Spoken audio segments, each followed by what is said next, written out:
Bonjour chers amis. Aujourd'hui, je vais vous dire la prédiction de juin 2022 pour l'ascendant Capricorne. C'est le tableau des planètes se déplaçant en transit, montrant les positions actuelles des planètes. Il n'y a pas de planète dans la première maison. Saturne est assis dans la deuxième maison. Jupiter et Mars sont assis dans la troisième maison. Mars emménagera dans votre quatrième maison le 27 juin. Vénus et Rahu sont assis dans la quatrième maison. Vénus emménagera dans votre cinquième maison le 18 juin. Le Soleil et Mercure sont assis dans la cinquième maison. Le Soleil emménagera dans votre sixième maison le 15 juin. Il n'y a pas de planète dans les septième, huitième et neuvième maisons. Ketu est assis dans la dixième maison. Il n'y a pas de planète dans les onzième et douzième maisons. Si les planètes seront en bonne position dans votre thème natal, vous obtiendrez de bons résultats des planètes se déplaçant dans le transit. Mais si les planètes sont en mauvaise position dans votre thème natal, vous n'obtiendrez pas les bons résultats des planètes en transit. Saturne est votre ascendant et est le maître de la deuxième maison. Saturne est assis dans votre deuxième maison. Saturne a trois aspects. Troisième, septième et dixième. Saturne est venu dans la deuxième maison pendant 2 mois, puis reviendra vers votre ascendant. Pendant ces 2 mois, vos problèmes seront un peu moindres. Vous aurez l'esprit tranquille. Ceux qui s'y opposaient seront désormais réduits au silence. Vous parlez avec douceur, mais la personne en face vous comprendra mal.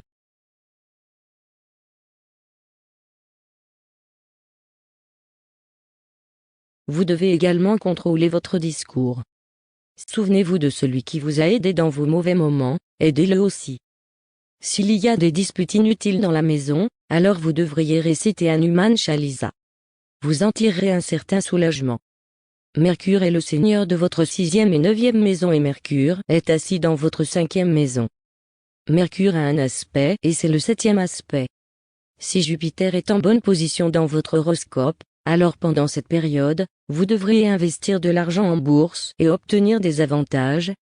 Car lorsque Mercure arrive dans la cinquième maison, il y a des avantages à la loterie, à la spéculation et au jeu. C'est un très bon moment pour les médias et les chaînes d'information. La chance vous soutiendra également. Le Soleil est le maître de votre huitième maison. Le Soleil est assis dans votre cinquième maison avec Mercure. Lorsque le Soleil et Mercure sont ensemble, va former Bunda Aditya Yoga. C'est un très bon moment pour les étudiants. Les femmes enceintes doivent prendre soin de leur santé. Les inquiétudes liées à votre enfant augmenteront. Les amoureux auront du mal. Les partenaires amoureux ne se feront pas confiance, ce qui entraînera des différences. Vénus est la maîtresse de vos cinquième et dixième maisons. Vénus est assise dans votre quatrième maison. Vous pouvez acheter un nouveau véhicule. Votre honneur et votre respect augmenteront. La santé de votre conjoint se détériorera. La santé de votre mère peut également se détériorer. Vous resterez loin de chez vous et de votre famille. Des conflits inutiles peuvent survenir dans la maison. Il peut y avoir des avantages du gouvernement. Les personnes associées à la politique peuvent réussir. Mars est le seigneur de votre quatrième et onzième maison. Mars est assis dans votre troisième maison. Mars a trois aspects. Quatrième, cinquième et huitième vision. Un grand changement peut se produire dans votre vie. Votre effort augmentera. Bon moment pour le travail et les affaires. Mars et Jupiter sont assis ensemble dans votre troisième maison, grâce à quoi le pouvoir de gourou augmentera. Jupiter regardera votre septième maison de son cinquième point de vue, grâce auquel les différends entre votre mari et votre femme seront réduits. Jupiter apaisera vos ennuis. La maladie et la dette disparaîtront. Ne prêtez pas d'argent à quelqu'un d'autre, votre argent restera bloqué. Rahu et Ketu au bout d'1 an et demi, Rahu changera de zodiaque dans votre quatrième maison et Ketu viendra dans votre dixième maison. Vous ne devriez pas acheter un nouveau véhicule ou une nouvelle maison car Rahu est dans la quatrième maison.